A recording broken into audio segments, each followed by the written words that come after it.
Good afternoon, everybody, and welcome to another Nacho Tuesday. And today I have Wyatt here with Molli Health. And without further ado, we'd love if you could introduce yourself and what you guys do over there. Yeah, thanks, Andy. Appreciate you having me on. Excited to be here. So I'm the CEO and co-founder of Molli Health. At Molli, we build health insurance for independent professionals. So what independent professionals really means for us is people who are not on W-2 sponsored health insurance, whether that's an independent contractor like a 1099, whether that's a small business owner, and everything in between. Nice. How'd you start Molli Health? What did you do before this? Yeah, great question. So I spent the last 5 years building level funded health plans for small to medium sized employers. So think employers from 5 to 250 employees. So I got a really good understanding and background on how to actually build sustainable, cost contained health plans. Left that company about 2 years ago and was a contractor myself. Went to the ACA marketplace to get insurance, and I realized how poor it actually was and high the prices were, how bad the deductibles were, how bad the networks were. And so leveraged my backgrounds in the creative level funding, found a really creative solution that allows us to offer higher quality, lower cost benefits to 1099s, independent contractors, and have been working on this for about a year and a half now. And Andy, we actually launched last month. Very exciting. And so how does the startups benefits landscape look today, and where do you think it's going to be in 5 years after, we have more innovator like companies like yourself coming into the space? Yeah, I think there's three different landscapes, Andy. So first, you have large employers, honestly, employers over 50 who are required to offer benefits. That's its own category. The middle ground is anywhere between, let's say, 2 to 50 employees, where they don't have to offer benefits, but there is um, uh, increased benefits for their employees and increased retention, let's say, if they do actually offer. Then there's the space that's sub two, which is all independent contractors, people who usually work for themselves. And that's a beast in its own. And so right now where we're sitting is we're in that independent space, so supporting those independent contractors, businesses of one. But the landscape is more similar between the middle of the pack and the individuals, where ICHRA is becoming a thing, which is the defined contribution model, where a small employer will give their employees a set dollar amount to go out and buy insurance, which is very similar to the independent space, where the individual is making the decision on the purchase of insurance compared to the employer making that decision for all of their employees. So currently, where it sits is the ACA marketplace for independent contractors, which is, like I was saying, very outdated, very high cost, very low quality. In the SMB space, you have ICHRA models, you have more of these defined contribution models, really hitting that landscape and offering a differentiated solution, or more, let's say, an independent solution, a solution that allows these employees to pick benefits that more so fit their needs. And why are benefits so important? I guess not just considering it as a cost center, but where could you see it as like maybe a growth lever in terms of attracting talent, retaining talent, and maybe ensuring that they have a high level of performance? Yeah, I mean, obviously, offering benefits to an employee is a huge retention lever. The startup space is a little bit different. You have a lot of younger individuals who are still might be on their parents' insurance, or who really don't value insurance that much at all. Mhm. Um, but yeah, I mean, it's obviously a great retention lever. I mean, my co-founder, when he was leaving IBM, the HR administrator sat down with him and said, "Hey, just so you know, you by leaving IBM, you're going to lose your health insurance benefits." And that's a scary point for a lot of people. Obviously, my co-founder didn't really care; he doesn't really use his insurance at all. But I mean, you think of those families where they don't really see any other solution for insurance outside of an employer. And so I think like how the current health insurance landscape is set up really de-incentivizes people to start their own businesses. Yeah, yeah, that's a great point there. I guess what are some of the unique challenges that startups face when offering benefits compared to larger companies that might have more purchasing power? And because of this, how should they think about designing their benefits programs? Yeah, obviously it has to make sense for you as a smaller employer. Being able to actually have the revenue and the dollars to offer benefits is huge. You don't want to just offer benefits you can't afford it. But outside of that, like you said, you have less buying power, you have less negotiating power. So you're really set with fully insured plans that are prepackaged by some of the large carriers, and that's really why ICHRA has been taking off. The tool to allow these employers to really give a set contribution amount to these employees to then go purchase their own insurance. Yep. I guess what's the most misunderstood aspect of employee health benefits, especially when it pertains to startups?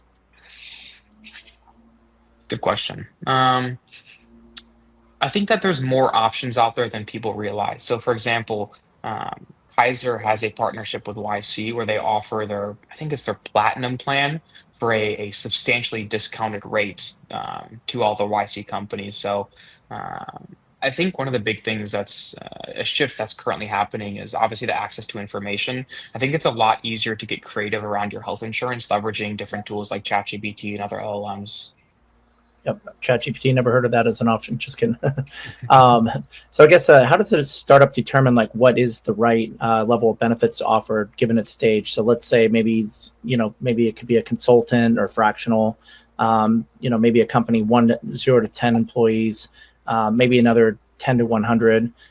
How do you structure those benefits differently depending on the size of your company or if you're a one man shop?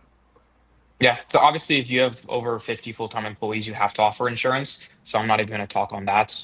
In that sub 50 space, I mean, it really depends on the group. It depends on, like I said, the revenue. It depends on if you can afford benefits. It depends on where you're at regionally. So health insurance is a very segmented market. What works in California is not working in Florida and is not supported in Florida. For example, Kaiser's not in Florida. Um, I think, like I said, it really depends on the type of employees. Is it a younger population? Is it an older population? Do you have it in your budget? Andy, there's no silver bullet to insurance. I say one of the best things that you can do as a smaller employer is find a very strong benefits consultant, someone who understands the landscape and also has your best interests in mind. They're not seeing you as a dollar sign; they're seeing you. Um, uh, as their partner. And I think a good consultant too, you can always find them because they don't really structure their commission as a PEPM per employee per month fee. It's more of a consulting arrangement where, hey, I charge this amount for this size of employer, and this is how I help you. Very nice. In the past, before you guys came around, of course, what were some of the insurance providers that you felt like were doing it right? That's a good question, man. I don't think there's any providers that are or payers that are really doing it right. I mean, you have Oscar, who is providing really good member-facing technology, but they have the highest claims denial rates nationwide. Wow. The market's moving, Andy, all the time. You have payers pulling in and out of different markets. So there is no silver bullet. I think the best thing you can do is one, work with a really good benefit consultant to understand your options, but also two, like leverage ChatGPT and leverage the other LLMs to fully understand what's out there for you. Make sure that also when you're making a benefits decision that, especially for a small employer, all the employees are in the room and you're having a strategy session. Hey, what do we want to include? Do we want mental health? Do we want telemedicine? What type of benefits do we want? Weighing the cost versus quality. Mhm. And do you guys partner with these advisors or consultants as well too, as kind of like a value add for the onboarding process for your customers? Absolutely. Awesome. Yeah, and so we have some pretty strong benefits consultants we love to connect our members with in the small groups that we work with. Very cool. I'll keep that in mind as I come across people. So I guess what are some benefits that are great besides traditional medical or dental that companies can offer? What are some innovative ones that you've seen? Yeah, I think the two biggest right now is obviously mental health and virtual direct primary care. Obviously, people are one working from home a lot more than they were even 5, 10 years ago. Yep. But also two, they want access to more virtual solutions. So virtual mental health and virtual direct primary care, allowing you to see these physicians same day from the comfort of your home is a big value add. And even also on top, like gym memberships and other health stipends. For example, like we give all of our employees $500 a month to spend on benefits, to spend on gym memberships through HSAs. So just using a lot of these creative, forward-thinking tech platforms and other ways to keep your members happy, I think is very valuable. Yeah, I feel like gym memberships are good because it'll keep them hopefully out of the doctor's office. Good for the insurers. Yeah. Not if they drop a weight on their foot, but if they're in there consistently, I guess they'll be a Yeah. little healthier. So I guess for startups hiring contractors, remote employees, or full-time employees, have you seen any difference in terms of like how they design their benefits? Like in terms of like remote employees, which benefits tend to be more attractive, and maybe for full-time employees, what kind of benefits do full-time employees seem to find interest in? Yeah, I think it's hard if you get a lot of remote employees. Like back to what I was saying is health insurance and providers are very segmented. So what's working in Florida might not work in Texas and doesn't work in Texas. Um, I think the defined contribution model is where the small group market is going. The employer giving this employee a set dollar amount to then go shop for their own benefits. If they want health insurance, awesome. If they want just dental and vision or an accident policy or a hospital indemnity policy, they can always go do that and buy it themselves. I don't know if ICHRA is like the end all be all solution, just because it's still propped up on lower quality ACA marketplace plans. But the idea of like a defined contribution benefits card is what I'm super bullish on. Yeah, I mean, it enables people to choose plans that best fit their needs. Yeah, people like flexibility at the end of the day. Nobody likes anything forced on them. Yeah, and you think too, like a lot of from my past employer, when we were working with employers 50 to 250 employees, the employees didn't really see it as their benefits. They saw it as benefits chosen for them by the executive team. And so I think by this ICHRA model and the defined contribution model kind of flips that script and makes it feel like, okay, I'm buying this health insurance because it's best for me. Yeah. Do you see a lot more companies kind of going in that direction then? Absolutely. That's great to see. So I guess how You do think founders? about it, Andy, one thing to add there too is like you also remove the administrative burden of offering health insurance. That HR manager no longer has to deal with open enrollment and answer all these member questions. They Yeah, simply give that dollar amount and then the member chooses their own plan. and they can't take that dollar amount and bring it to Vegas and spend it on the wrong thing, right? Exactly. There we go. So I guess how do founders balance the cost of benefits during like a growth phase? Like let's say that they're running out of cash, they have to cut burn. Is cutting benefits ever, is that like a just complete no go, or what should founders consider when they're getting to those like moments when they're really pinched for cash? Yeah, I mean, Andy, this is back what I keep saying. Like, there's no silver bullet. Every situation is very different. If you're offering benefits before, then you have to pull it back. Like, obviously, that's going to cause a lot of issues with the employees and Yeah, the company. A lot of the time, like people aren't really joining startups for benefits. Like, if you're joining a 5, 10 person team, the health benefits probably won't be very strong, and you'll probably be purchasing your own benefits. So I don't think it's really a problem in the startup space, let's say. yeah, that's a good point. They're betting more on the company and hoping that their equity returns into something at the end of the day. Exactly. Or the company grows fast enough where the revenue's there to support long-term benefit sustainability, and you get to Yep. that 50 life mark. Yeah, good point. So I guess what metrics should you track to ensure that your benefits program is actually delivering ROI? I think the biggest thing is just enrollment, if people are actually enrolling in the product. Also, like these teams are small enough where the feedback is there. Like you're all working in the same room, in the same office. Like if people are liking their benefits, they'll probably be very vocal about it. There's no like real, I don't know, quantitative metric that you can use outside of just enrollment percentage. Yep. Have you seen anything in the industry in terms of like retention numbers, like from companies offering benefits versus those that don't? Have you seen like a different change in like the percentage of like employees that retain longer? I haven't, but most of the people that I've talked to, whether they're W-2s for large employers, like the biggest thing that they talk about is access to high quality benefits with a high quality employer. And so like what that means is um, people working for the large tech companies, they tend to talk about that their benefits are extremely high quality and they would never go do anything else because the benefits are so high quality. Yeah. Yeah, I've heard that before from a lot of people. So how can benefits maybe be used as like a kind of like a culture building aspect, right? You mentioned like gym benefits. Maybe you can get employees together in the gym. Is there anything else that that can be leveraged in terms of like building a company culture? Yeah, man, like those wellness stipends, gym memberships. You can even like gamify it. There's a lot of companies out there providing like the gamification where, hey, if you do X, Y, and Z with your benefits, you go get your preventative care, you go do X, Y, and Z, you get access to a Whoop or an Aura Ring. So like really incentivizing members to be proactive, to be healthy, to drive down the cost of insurance and care. Yeah. Yeah. Earlier before this, before we got on the webinar, we were talking about skiing and snowboarding, which, believe it or not, is coming up sooner than you think because this summer has just been flying by. But what about like benefits like that, where it's, maybe not your typical medical and dental, where you're trying to get, your employees outside or doing something active together, maybe even outside of the gym, like group activities, could be pickleball, like getting them a membership to a pickleball league. What do you think about those kind of benefits?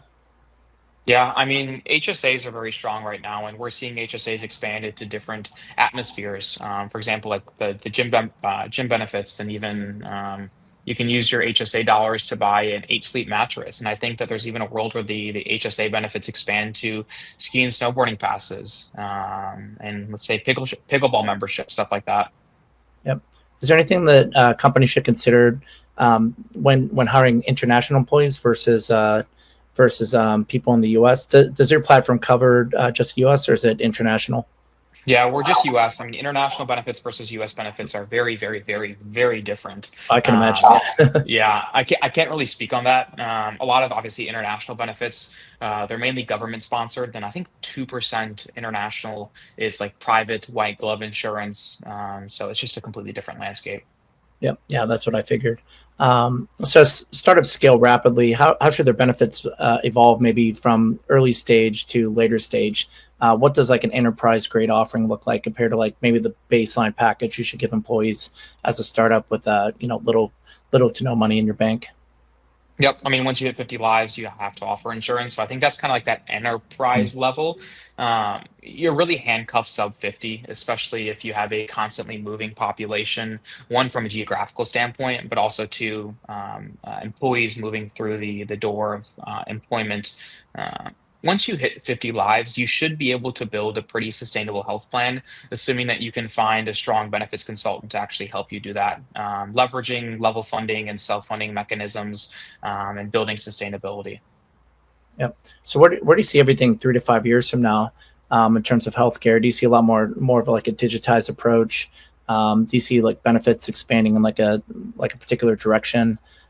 Maybe some benefits that aren't as popular today becoming more popular in the near future. Maybe like mental health has been like Yeah. a really big one over the last year or two.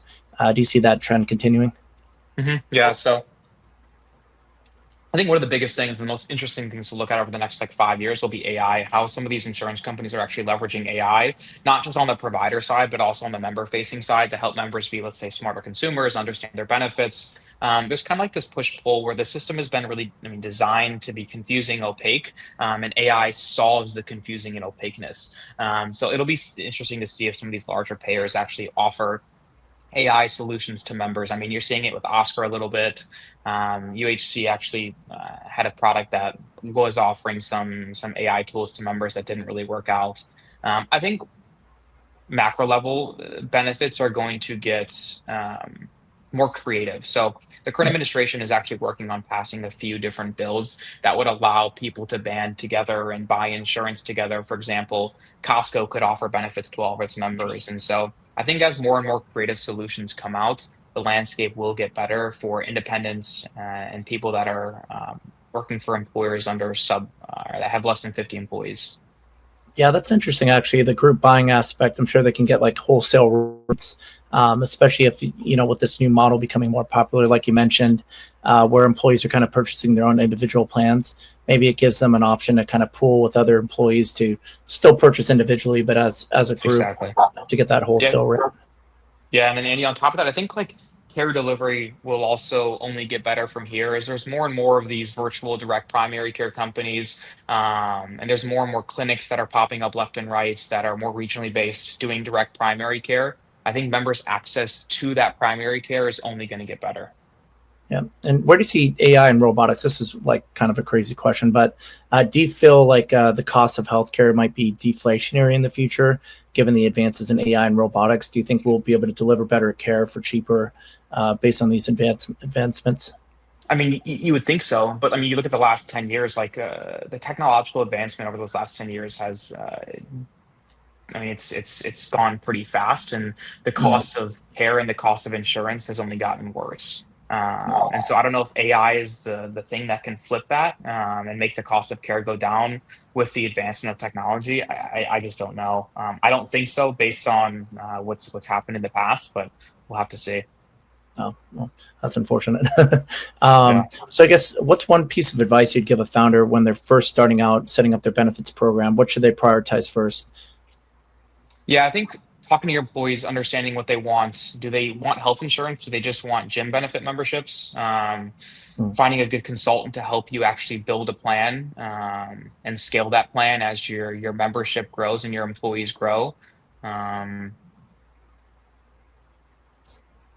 yeah, man, I think it's like really being communicative with your team members and seeing what they want. Yeah. Yeah, that's a good point. So always start with your team members, seeing what they're interested in, and then you can, design a program around that depending on what your budget is. Hmm. Great. So I guess what mistakes do startups make? Obviously, probably a big one is not talking to your employees before you make the benefits. But what are some other mistakes they make and that could cause issues later on in terms of compliance? Maybe costs might go out of control, employee dissatisfaction, those kind of things. Yeah, I think trying to do it yourself when you don't understand the landscape, like you said, like offering a non-compliant health plan is a big thing I've seen a few times.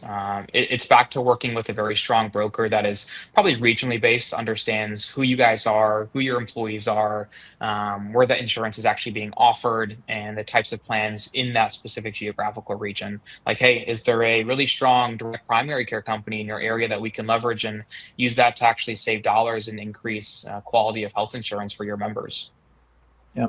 So I guess in your view, what is the single biggest benefit innovation that under resource startups can leverage today and sort of punch above their weight, if that makes sense for in terms of attracting talent and being able to compete on the benefits level with larger companies?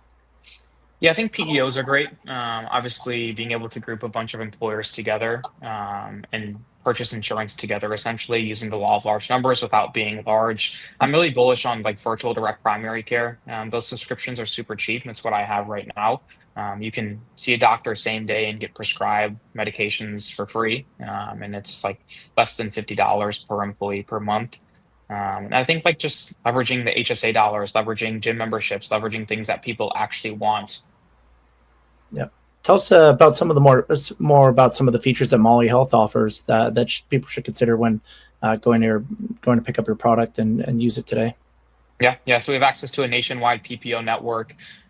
Based on where people are from a geographical standpoint, we're up to 20% cheaper than the ACA marketplace, and also just leveraging AI, not to decline people's claims, but more so to provide member-facing tools and tech to better understand your benefits, what's covered, what's not covered, finding those in-network providers, knowing what medications are covered, knowing how many chiropractic visits, for example, you get in a year, just like providing those members, like I said, with really strong member-facing tools to support their journey in care. Yep. And what's next for Molli Health? Any exciting features that you guys are working on that we should look forward to? Always pushing new features out in our platform. Nice. We're launching another network here in the next 2 months that should be 10 to 15% cheaper than our current offering. I mean, we're just trying to stay ahead of the market, understand what's happening in the ACA marketplace, understanding what's happening in the SMB space, and just fitting that need. And then also trying to staying on the cutting edge of all these different AI tools that are coming out. So yeah, man, trying to keep up with everything. Yeah, it's moving fast these days. So I guess where can people learn more about your company and try it out today? Yeah, you can find us at mollihealth.com. Very simple. Also, we're on Twitter, I think is just at Molli Health. And then LinkedIn's also Molli Health. Yep. Molly with an I, by the way. I was going to say that actually. Nice. Well, Wyatt, great getting on with you today. Really appreciated learning more about this industry and more about your company. Looking forward to seeing what you guys do next. And definitely looking forward to seeing you in San Francisco when we come down there and do some events. Yes, sir. Again, appreciate you coming on today. So again, that's mollihealth.com, Molli with an I. Yes, sir. Yep. Thanks for having me, Andy. I appreciate it. Looking forward to seeing you in person in San Francisco. Likewise. Sounds good, bud. Take care. Bye. Yep. Yeah. Cool.